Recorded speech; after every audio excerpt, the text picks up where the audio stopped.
Hello, नमस्कार friends. Concept clear channel पर आपका एक बार फिर से स्वागत है।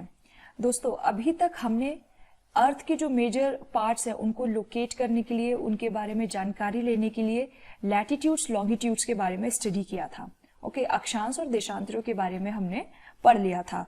उसके बाद हमने देखा अपने प्रीवियस लेक्चर्स में कि रोटेशन और रिवोल्यूशन का इम्पैक्ट हम पर कैसे पड़ता है, कैसे आपके डेज होते हैं, कैसे आपकी नाइट होती हैं, या फिर जो आपके सीजन चेंज होते हैं वो आपके कैसे होते हैं, वो सारा कुछ भी हमने जाना।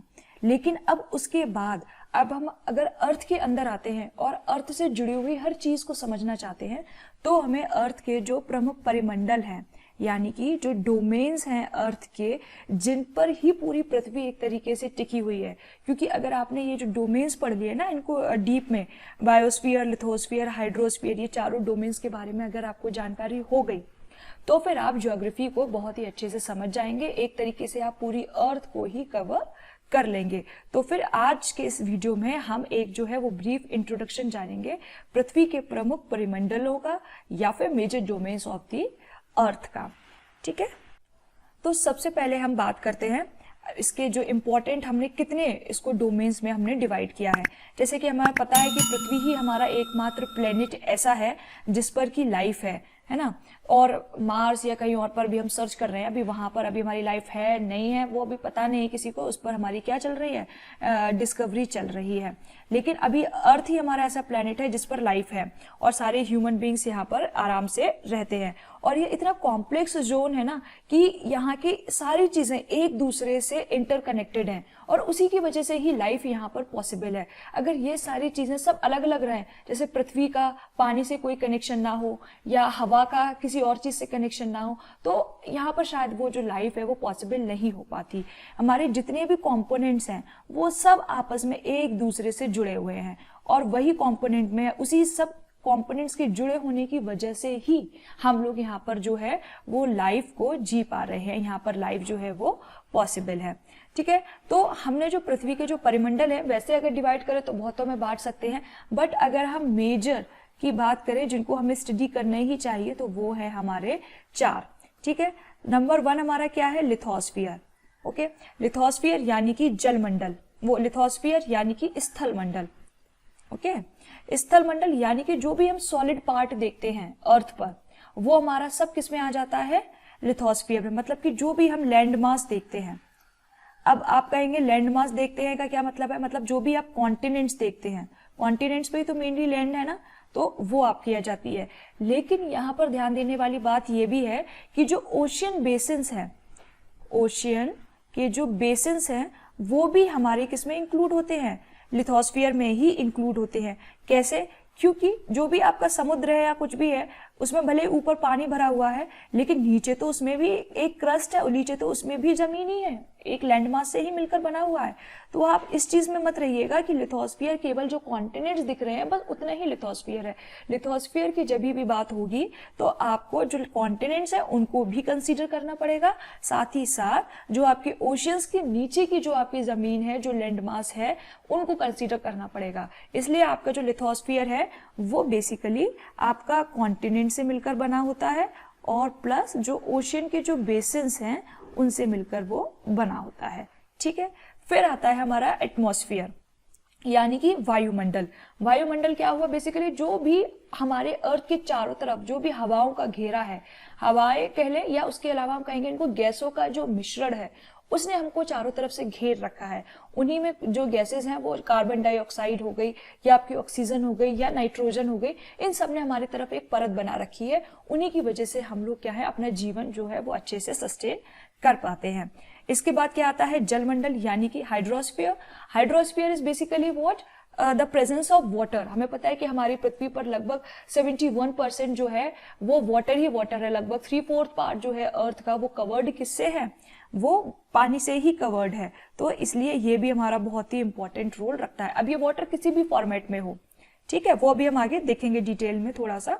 फिर आता है हमारा बायोस्फीयर।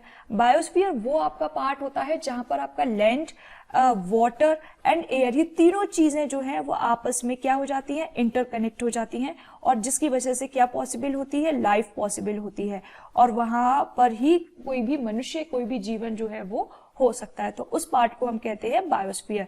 नाम से ही आपको पता चल रहा है जैव, तो यहाँ पे जहाँ पे जीवन हो, जहाँ पे जैव रह सके, जहाँ पे बायोलॉजी का कुछ प्रोसेस चल रहा हो, तो दैट इज आपका बायोस्फीयर। ठीक है, अब हम आगे आते हैं लिथोस्फीयर पे। थोड़ा सा मैंने आपको बता दिया था मेनली लिथोस्फीयर क्या है। लिथो से भी हमें पता क्या चल रहा है कि बात क्या कर रहे हैं, किसी रॉकी सब्सटेंस की, ये मिलकर ही बना है। लिथोस मतलब कि रॉकी। तो जो भी चीज आपकी रॉकी या उससे बनी हुई है, किसी चट्टान से, किसी चीज से बनी हुई है, तो फिर उसको हम कहते हैं लिथोस्फीयर। आगे जब हम डिस्कस करेंगे प्रॉपर अगले नेक्स्ट लेक्चर में, हम इन्हीं सभी परिमंडल्स को डिटेल में लेक्चर करेंगे, तो जिसमें हम फर्स्ट लेक्चर जो लेंगे वो लिथोस्फीयर का ही लेंगे।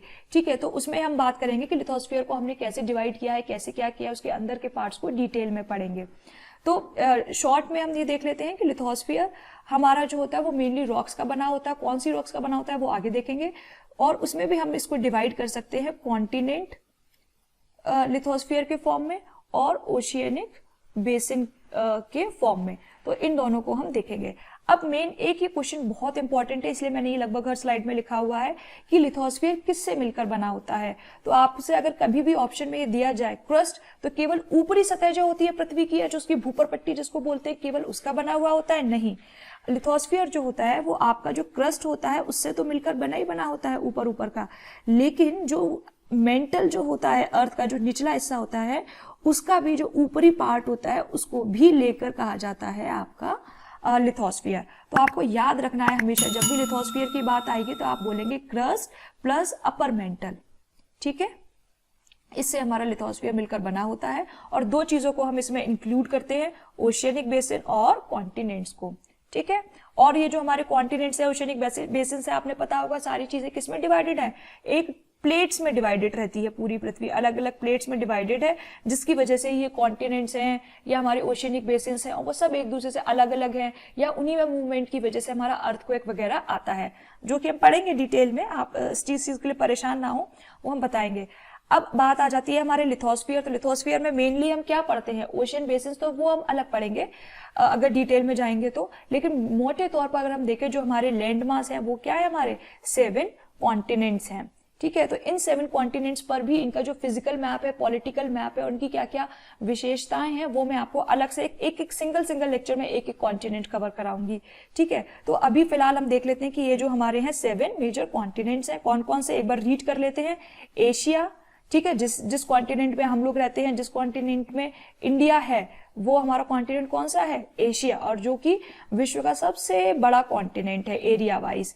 ठीक है, फिर आता है हमारा यूरोप, एशिया के ही वेस्ट में है यूरोप। फिर आता है अफ्रीका, ये भी काफी बड़ा कॉन्टिनेंट है। फिर आता है north America, south America, Australia, जो कि एक कंट्री भी है, एक कंट्री के नाम पर ही पूरा कॉन्टिनेंट का नाम दिया गया। तो कभी भी अगर आपसे पूछे तो ऐसा कौन सा कॉन्टिनेंट है जो कंट्री के नाम पर ही है, तो आप बताएंगे ऑस्ट्रेलिया, और एक एंटार्क्टिका। ठीक है, इसको एक बार इनकी लोकेशन मैप में देख लेते हैं। एशिया, ये हमारा नंबर 1 पे आ गया एशिया। एशिया के ही बगल में है यूरोप, ज्यादा बड़ा नहीं है बट हमारा कॉन्टिनेंट है नंबर 2 यूरोप। उसके बाद आ जाता है नॉर्थ अमेरिका, जहां पे हमारा कौन सा कंट्री है, बहुत फेमस कंट्री है नॉर्थ अमेरिका में, कौन सा, यूएसए। फिर एक हमारा जाता है साउथ अमेरिका, साउथ अमेरिका का भी एक बहुत फेमस कंट्री है जो हर बार न्यूज में रहता है, ब्राजील। ठीक है, फिर एक हमारा आ जाता है ऑस्ट्रेलिया, ऑस्ट्रेलिया की हमने बात करी थी। इसके बाद हम देखते हैं कि हमारा हाइड्रोस्फीयर क्या होता है, यानी कि जलमंडल। अब जैसा कि क्लियर है, हमारी पृथ्वी जो है वो लगभग 3/4 जो पार्ट है उसका वो जल से ही घिरा हुआ है। ठीक है, तो इसलिए हमारे लिए जलमंडल बहुत ही इंपॉर्टेंट हो जाता है। अब इस हाइड्रोस्फीयर में पूरी जो वाटर साइकिल है, चाहे वो आपका आइस का बनना हो, बादलों का बनना हो, फिर से प्रेसिपिटेशन यानी कि बारिश, हेल्स, इन सब का होना हो, और वापस से इन सब का इवेपोरेट हो जाना हो, या फिर जो ग्राउंड वाटर हो, ठीक है, इन सब को मिला के हम क्या बोलते हैं, हाइड्रोस्फीयर। ठीक है, इसमें ये बता रहे हैं कि लगभग 2.5% ही जो पार्ट है हमारा वो फ्रेश वाटर के तौर पर है, अदरवाइज मोस्टली जो है हमारा वो ओशियंस के अंदर ही है, जो कि बहुत ही ज्यादा सॉल्टी है और ह्यूमन यूज के लिए बहुत ही कम उसका हम यूज कर पाते हैं। ठीक है, अब ओशियंस है, मेनली हम इसमें किसको स्टडी करेंगे, ओशियन को स्टडी करेंगे, और जो इनकी वाटर साइकिल या जो प्रोसीजर है वो तो हम क्लाइमेटोलॉजी में करेंगे ही, थोड़ा सा उसको भी देखेंगे। तो सबसे पहले हम देखेंगे ओशियंस के बारे में। तो हमारे मेन कितने ओशियंस हैं, हमारे मेन तो अगर आप देखें तो 4 बोल सकते हैं, बट सदर्न ओशियन को भी हम काउंट कर लेते हैं कई बार, और जो नीचे का इंडियन ओशियन और आर्कटिक, इन सबको कंबाइंड तौर पर हम क्या बोल देते हैं, सदर्न ओशियन बोल देते हैं। तो मेजर तौर पर आपके 4 ही ओशियंस हैं।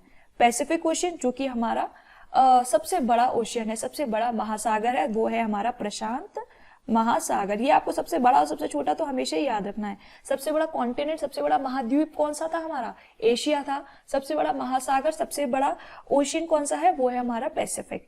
उसके बाद आता है अटलांटिक जो एस की शेप लिए हुए है। इंडियन ओशियन जो कि हमारा किसी कंट्री के नाम पे रखा गया पहला महासागर का नाम है। और उसके बाद हमारा आता है आर्कटिक ओशियन जो कि ऊपर पोलर साइड में है। ठीक है, तो ये आपको याद रखना है। इसके बाद अगर हम बात करें वायुमंडल की, तो जैसे कि मैंने आपको बताया कि हमारी जो पृथ्वी है वो गैसों का मिश्रण है। ठीक है, उसके चारों तरफ एक ब्लैंकेट सा है जिसने कि हमको घेरा हुआ है।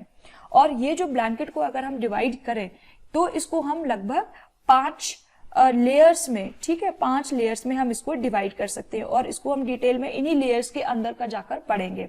तो वो लेयर्स कौन कौन सी हैं, ट्रोपोस्फियर यानी कि क्षोभ मंडल, मतलब कि सबसे पहली लेयर जिसको कि हम लोग, जिसमें कि हम लोग बेसिकली रहते हैं, सांस लेते हैं और सारा काम होता है, तो वो है हमारी ट्रोपोस्फियर, है ना, सबसे नीचे वाली। फिर आती है हमारी स्ट्रेटोस्फियर यानी कि समताप मंडल। नाम से ही आपको पता चल रहा होगा, समताप यानी कि जहां पर जो टेम्परेचर है वो लगभग क्या रहता है, कांस्टेंट रहता है। इसीलिए ये जो लेयर है इसमें एरोप्लेन वगैरह आपकी इजीली फ्लाई करते हैं, क्योंकि ये स्टैटिक रहती है आपकी टेम्परेचर के पॉइंट ऑफ व्यू से। फिर आती है आपकी मीजोस्फियर यानी कि मध्य मंडल। फिर उसके ऊपर है आपका थर्मोस्फियर यानी कि ताप मंडल, नाम से पता चल रहा है कि आपको बहुत टेम्परेचर होगा यहाँ पर। फिर आता है आपका एक्सोस्फियर यानी कि बहिर्मंडल। फिर ये धीरे धीरे जो है वो आपका जो स्पेस से है वो जाके आपका जुड़ जाता है। तो इस तरीके से पृथ्वी पर कैसे कैसे गैसेस की लेयर है, कैसे कैसे पृथ्वी पर सारी चीजें स्पेस से या तो नीचे आती हैं, स्पेस से हम किस तरीके से कनेक्टेड है वो हम एटमॉस्फेयर में पढ़ेंगे।